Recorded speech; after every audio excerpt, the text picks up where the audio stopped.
saat ini atau hari ini sebagian di antara kaum muslimin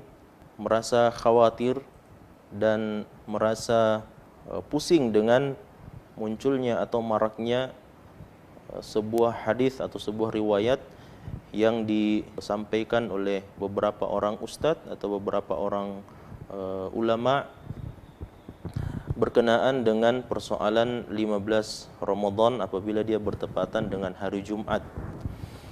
atau pertengahan bulan suci Ramadan apabila dia bertepatan dengan hari Jumat. Ini tentu saja di luar daripada pembahasan yang akan kita jelaskan pada kesempatan pagi ini, namun tidak mengapa sebagai bentuk pencerahan kepada kaum muslimin, kepada para pemirsa yang dirahmati oleh Allah Subhanahu wa taala. Maka secara ringkas kita ingin menjelaskan bahwasanya riwayat-riwayat yang berkenaan dengan persoalan tersebut, atau terdengarnya suara dahsyat atau terdengarnya suara yang sangat keras yang dapat membangunkan orang-orang yang tertidur, mendudukkan orang-orang yang berdiri, dan menghempaskan gadis-gadis yang berada di dalam pingitan atau di dalam kamar-kamar mereka, serta beberapa riwayat-riwayat yang datang berkenaan dengan persoalan bertemunya atau bertepatannya pertengahan bulan suci Ramadan dengan hari Jumat. Maka semua riwayat-riwayat ini atau semua hadis-hadis yang seperti ini adalah hadis-hadis yang dilemahkan oleh para ulama kita. Bahkan sebagian di antara riwayat-riwayat tersebut ada yang datang dari jalur yang sangat lemah. Bahkan sebagian ulama seperti Imam Al-Uqaili, Imam Ibnul Jauzi, Imam Az-Zahabi, dan yang paling terakhir kontemporer adalah Syekh Nasiruddin Al-Albani rahimahumullah, menjelaskan bahwasanya hadis-hadis yang berkenaan dengan hal yang seperti ini semuanya adalah hadis-hadis yang palsu. Semuanya adalah hadis-hadis yang tidak benar. Bahkan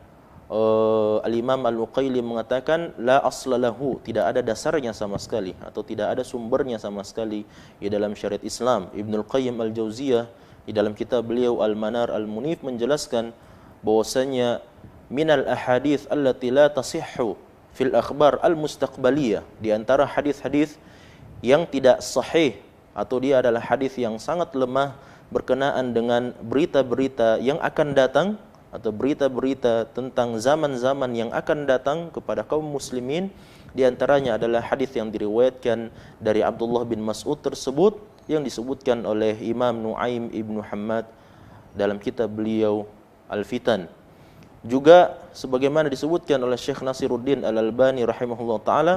bahwasanya sebagian di antara para perawi tersebut tatkala mereka mendengarkan riwayat itu, bahkan di antara mereka ada yang mentarwij, ada yang merubah sedikit lafadznya atau ada yang merubah sedikit sanadnya, sebagaimana yang diriwayatkan oleh Imam Al-Uqaili dan Ibnul Jauzi rahimahumullah dalam dua kitab beliau, dalam Du'afa Al-Kabir, juga di dalam kitab Al-Mawdu'at karya Imam Ibnul Jauzi,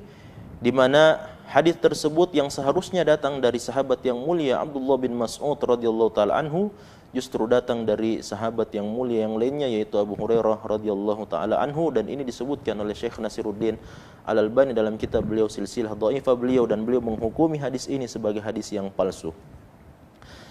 Oleh karena itu Syekh bin Baz rahimahullah taala memberikan wasiat tatkala beliau ditanya tentang persoalan ini, maka beliau mengatakan bahwasanya seorang muslim seharusnya senantiasa bertakwa kepada Allah Subhanahu wa taala dan tidak menunggu adanya berita-berita atau kabar-kabar yang seperti ini, apalagi berita-berita yang tidak benar disandarkan kepada Rasulullah sallallahu alaihi wasallam. Oleh karenanya Allah Subhanahu wa taala mengatakan kepada Nabi Muhammad sallallahu alaihi wasallam, wa'bud rabbaka hatta yatiyakal yaqin, dan sembahlah Tuhanmu wahai Muhammad, sembahlah Allah wahai Muhammad sampai al-yaqin itu menjemputmu, ya, atau ajalmu atau kematian menjemput Nabi Muhammad sallallahu alaihi wasallam. Apatah lagi kita sudah mengetahui bahwasanya setiap saat dimanapun kita berada, kapanpun kita berada, kita seharusnya bertakwa kepada Allah Subhanahu wa taala, senantiasa merasa takut kepada Allah dan meninggalkan segala bentuk larangan-larangan yang Allah Subhanahu wa taala larang atas kita.